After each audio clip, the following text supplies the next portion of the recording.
Hi guys, welcome to my new vlog.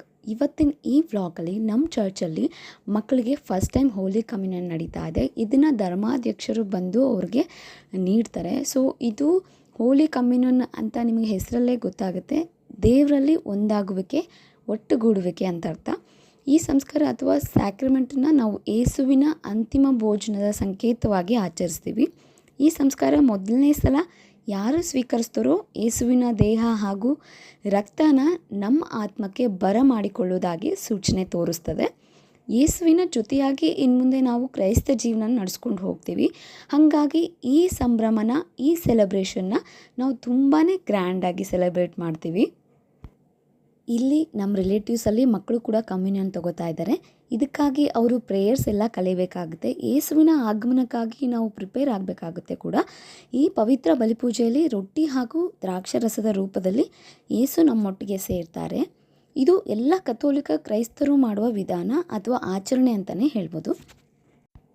ಈ communion ಹಾಗೆ ಬ್ಯಾಪ್ಟಿಸಮ್ಗೆ ನಾವು ಕೇವಲ ವೈಟ್ ಡ್ರೆಸ್ಸಲ್ಲಿ ಇರಬೇಕು, ಅದೇ ಡ್ರೆಸ್ನ ಪ್ರಿಫರ್ ಮಾಡ್ತೀವಿ. ಇದು ಪ್ಯೂರಿಟಿ ಅಥವಾ ಶುದ್ಧತೆಯ ಸಂಕೇತವಾಗಿದೆ.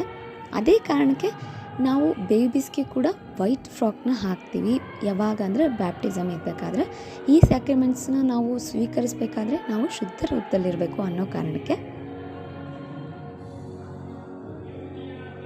ಚರ್ಚಲ್ಲಿ ಎಲ್ಲ ಪ್ರೊಸೀಜರ್ ಮುಗ್ದಾದಮೇಲೆ ಈ ಥರ ನಾವು ಮನೆ ಅಥವಾ ಯಾವುದೇ ಒಂದು ಫಂಕ್ಷನ್ ಹಾಲಲ್ಲಿ ಈ ಥರ ಕೇಕ್ ಕಟ್ಟಿಂಗ್ ಸೆಲೆಬ್ರೇಟ್ ಮಾಡಿ ದೇವ್ರನ್ನ ಸೆಲೆಬ್ರೇಟ್ ಮಾಡ್ತಾ ಇದ್ದೀವಿ ನಮ್ಮ ಒಳಗಡೆ ನಾವು ಅಂತ ಹೇಳ್ಬಿಟ್ಟು ಇದು ಸೂಚನೆಯಾಗಿದೆ. ಇದನ್ನು ತುಂಬ ಗ್ರ್ಯಾಂಡಾಗಿ ಸೆಲೆಬ್ರೇಟ್ ಮಾಡ್ತೀವಿ, ಎಲ್ಲ ಕ್ಯಾಥಲಿಕ್ಸ್ ಅಷ್ಟೇ.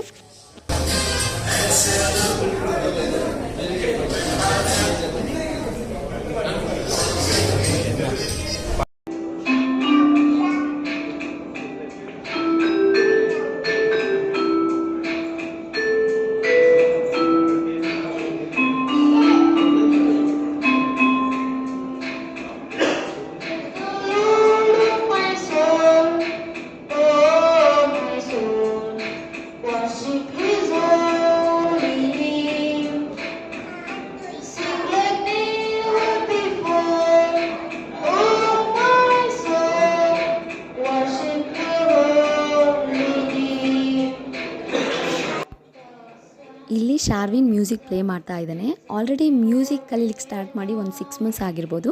ತುಂಬ ಹುಷಾರಿದ್ದಾನೆ. ಒಂದು ಸಲ ಹೇಳ್ಕೊಟ್ಬಿಟ್ರೆ ಸಾಕು, ಬೇಗ ಕ್ಯಾಚ್ ಮಾಡ್ತಾನೆ. ಕ್ವಿಕ್ ಲರ್ನರ್ ಅಂತ ಕೂಡ ಹೇಳ್ಬೋದು.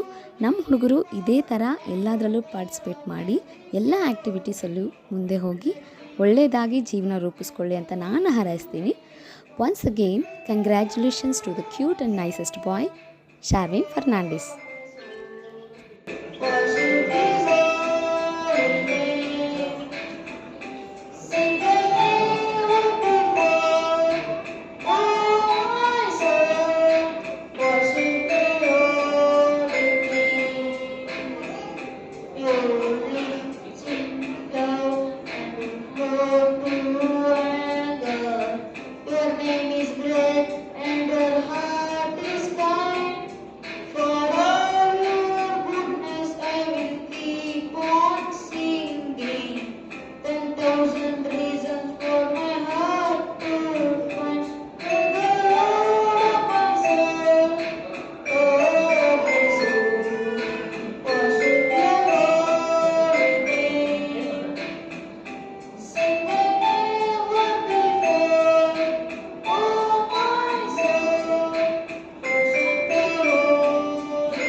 ಇಲ್ಲಿ ಫ್ಯಾಮಿಲಿ ರಿಲೇಟಿವ್ಸ್ ಎಲ್ಲ ಬಂದಿರ್ತಾರಲ್ಲ, ಎಲ್ಲ ಗುಂಪು ಸೇರಿಕೊಂಡು ಒಂಥರ ಎಂಜಾಯ್ಮೆಂಟ್, ಫನ್ ಮೂಮೆಂಟ್ನ ಎಂಜಾಯ್ ಮಾಡ್ತಾ ಇದ್ದಾರೆ.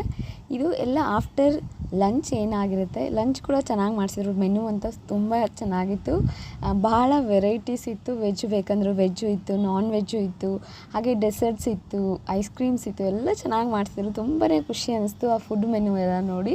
ತುಂಬ ಹೊಟ್ಟೆ ತುಂಬ ತಿಂದ್ಕೊಂಡು ಖುಷಿಯಾಗಿ ಎಂಜಾಯ್ ಮಾಡೋ ಥರ ಇತ್ತು. ಸೊ ಈ ಮೂಮೆಂಟು ಯಾವುದೇ ಒಂದು ಫಂಕ್ಷನ್ ಆಗಲಿ, ಈ ಥರ ಸಾಂಗ್ ಹಾಕಿಬಿಟ್ಟು ಡ್ಯಾನ್ಸ್ ಮಾಡೋದಾಗಲಿ, ಯಾವುದೇ ಒಂದು ಮದುವೆ ಫಂಕ್ಷನ್ನೇ ಆಗಲಿ, ಏನೋ ಒಂದು ಹೋಲಿ ಕಮ್ಯುನಿಯನ್ನೇ ಆಗಲಿ, ಈ ಥರ ಆದಾಗ ಆ ಫಂಕ್ಷನ್ನ ತುಂಬ ಡ್ಯಾನ್ಸ್ ಮೂಲಕ ತುಂಬ ಎಂಜಾಯ್ ಮಾಡ್ತೀವಿ. ಸೊ ಅದೇ ಇಲ್ಲಿ ನಡೀತಾ ಇರೋದು. ಹಾಗೆ ನನ್ನ ಮದುವೆಲೂ ಕೂಡ ಡ್ಯಾನ್ಸಸ್ ಎಲ್ಲ ಇತ್ತು. ಪೆಂಗ್ವಿನ್ ಡ್ಯಾನ್ಸು, ಆ ಡ್ಯಾನ್ಸು, ಈ ಡ್ಯಾನ್ಸ್ ಅಂತ ಸಖತ್ತಾಗಿ ಮಾಡಿದರು. ಬಟ್ ನಾನು ಮಿಸ್ ಆಗೋಗ್ಬಿಟ್ಟೆ. ಏನಕ್ಕೆ ಅಂದರೆ ಇನ್ನೊಂದು ಡ್ರೆಸ್ಸಿನ ಸ್ಯಾರಿ ಹಾಕೋದಿತ್ತಲ್ಲ, ಹೋಗಿದ್ದೆ ನಾನು. ಅಷ್ಟು ನಾನು ಬರೋ ಅಷ್ಟರಲ್ಲೆಲ್ಲ ಮುಗಿಸ್ಬಿಟ್ಟಿದ್ರು. ನನಗೆ ಅದು ಒಂಥರ ಆಯಿತು. ಯಾವಾಗ ಎಲ್ಲರ ಜೊತೆ ಸೇರಿಕೊಂಡು ನಾನು ಮಾಡಲಿಲ್ವಲ್ಲ ಡ್ಯಾನ್ಸು, ನಾನು ಎಂಜಾಯ್ ಮಾಡ್ಬೋದಿತ್ತಲ್ಲ ಅಂತ ಅನ್ನಿಸ್ತಾಯಿತ್ತು.